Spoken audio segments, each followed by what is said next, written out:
नमस्कार, मैं हूं रमेश नीनामा और आप देख रहे हैं न्यूज़ प्रतापगढ़। अभी आप मेरे पीछे देख सकते हैं सैकड़ों की संख्या में आदिवासी लोग मौजूद हैं जो मदन दिलावर वर्तमान में शिक्षा मंत्री के खिलाफ ज्ञापन देने के लिए पहुंचे हैं।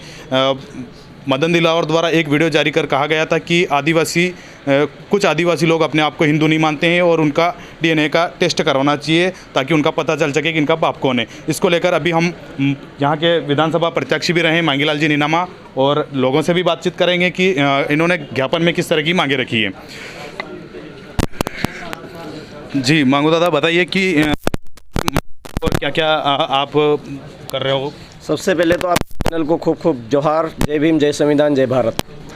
आज यहाँ पर ही नहीं, पूरे राजस्थान के हमारे जिसको हम भील प्रदेश मानते हैं उसके प्रत्येक ब्लॉक स्तर पर जी एक जो विवादित बयान दिया है अधकचरे दिमाग के एक मंत्री हैं जी, जिनको शिक्षा मंत्री बना दिया।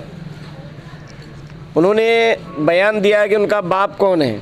तो बाप की जांच करने के लिए तो डीएनए टेस्ट की ज़रूरत है और डीएनए में हमारे नाखून, हमारे बाल, बहुत सारी चीज़ें आती है। वो सारी चीज़ें हम देने के लिए आज तैयार हैं एक सांकेतिक रूप में। अगर इससे भी सही जांच नहीं हो पाती है तो हम यहीं बैठे बैठे, अभी जैसे हमारे कलेक्टर साहब भी अभी घंटा 2 घंटे हो गए अभी यहाँ नहीं हैं और भी कोई जिम्मेदार अधिकारी, प्रशासनिक अधिकारी हमारे पास में नहीं आया। हम लेकर के बैठे हैं, आप देख रहे हो जी। अच्छा, ये डीएनए सैंपल, ये ब्लड सैंपल लेकर के बैठे हैं। शायद उनके लेने की मर्जी है या नहीं है।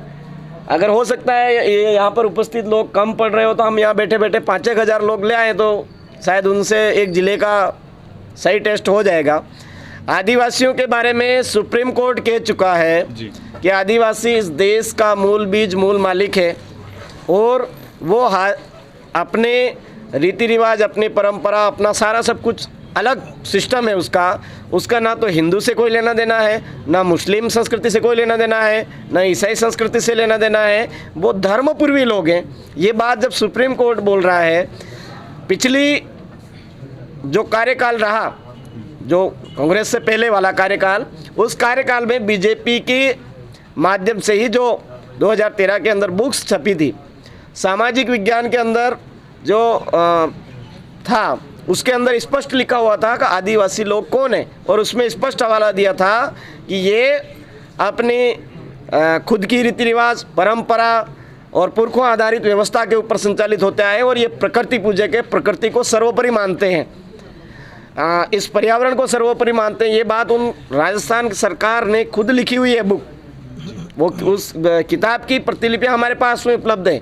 पिछली जो सरकार रही, कक्षा 12 के भूगोल की किताब है, उस भूगोल की किताब के अंदर भी ये लिखा हुआ है कि आदिवासी प्रकृति पूजक है। तो जब सुप्रीम कोर्ट के फैसले आ रहे हैं, बुक्स छपी हुई है, सब में ये हवाले आ रहे हैं। हिंदू विवाह अधिनियम में आदिवासियों के ऊपर लागू नहीं होता है, हिंदू उत्तराधिकार अधिनियम आदिवासियों पर लागू नहीं होता है। इन तमाम प्रकार की चीज़ों के बावजूद भी शिक्षा मंत्री जो 25 सरकार में बैठे हैं, बने हैं, वो बयान दे रहे हैं कि ये हिंदू समाज के अभिन्न अंग हैं। तो हम हिंदू समाज के अभिन्न अंग हुए कैसे, वो साबित करें। और रही बात वो बाप पूछने वाले होते कौन है, अगर उनको चाहिए वास्तव में जानकारी तो अब इसका फैसला हो ही जाना चाहिए कि आदिवासी हिंदू है या नहीं है, आदिवासियों का अपना सिस्टम है या नहीं। हम भेज रहे हैं डीएनए टेस्ट करवाएं और उनका भी करवाएं। 25 सरकार में जितने भी मंत्री बने हैं, जितने भी उनके नेता बने हैं, वो भी उनका भी डीएनए टेस्ट होना चाहिए। फिर उसके बाद में ये फाइनल फैसला होना चाहिए कौन देश का मालिक है, कौन नहीं है। अगर वो देश के मालिक इस मूल बीज इस भारत देश के नहीं है तो उनको स्वतः ही देश छोड़ देना चाहिए। अब ये समय आ चुका है। कभी वनवासी बोल देते हैं, कभी क्या बोलते थे, कभी क्या बोल देते हैं। एक दिन ऐसा भी आएगा, ये तो हम नहीं बोलेंगे तो स्वर्गवासी भी बोल देंगे। देश के शिक्षा मंत्री, अपने राज्य के शिक्षा मंत्री हैं और वो आज इस तरह के बयान दे रहे हैं, तो ये बहुत शर्मनाक है। ऐसे शिक्षा मंत्री को तुरंत इस्तीफा देना चाहिए। ये हमारी मांग है, इस्तीफा, उनको सरकार में रहने का कोई अधिकार नहीं। जी ठीक है, थैंक यू। तो ये थे हमारे साथ में मांगीलाल नीनामा, जो भील प्रदेश मुक्ति मोर्चा के पिछली बार संयोजक भी रह चुके हैं और काफ़ी संख्या में यहाँ पर भीड़ है। ठीक।